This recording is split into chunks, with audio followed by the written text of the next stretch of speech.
Yan. So, right after ng workout mo guys, so, it is better na magtimpla ka ng iyong recovery meal.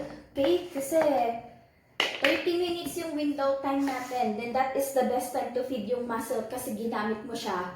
Okay? So, and the best food niya, okay, is protein. So, good thing is, I have this one, the best recovery meal, Herbalife 24 Rebel Strength. Okay? So, titimplahin mo lang siya. Nakalagay dito para hindi ka malito. 2 scoops, okay? Sa 240 ml ng water or liquid of your choice. And then, makikita mo din dito na you have to consume 1 shake per day within 30 minutes following physical activity. Okay, yun yung tinatawag na window time. Okay, it is a must. Okay, so yan.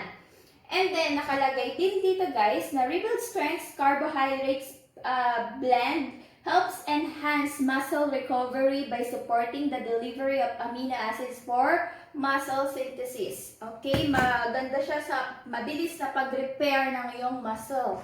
Okay, so yan, nag-prepare na ako guys na 240 ml na water. And then, good thing is may scooper na siya sa loob.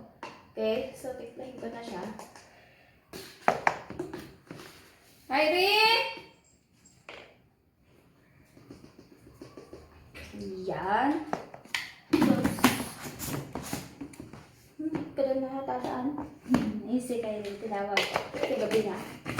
Hayat pa siya. Okay, so yan na. Then, ganito ako mag-shake. Roll mo muna sa palm mo. Then, mo siya i-shake. Actually, para ka lang yung workout ng arms. Yeah. And then, good thing is, okay, it is only 190 calories, guys. And, kung mapapansin nyo, may vitamin E, C, B1, B6. Okay?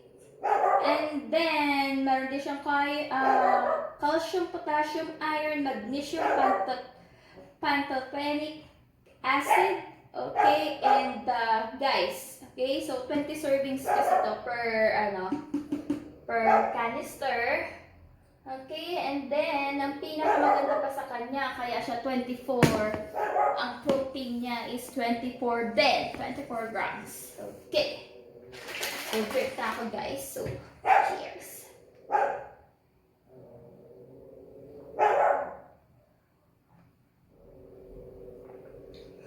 Okay.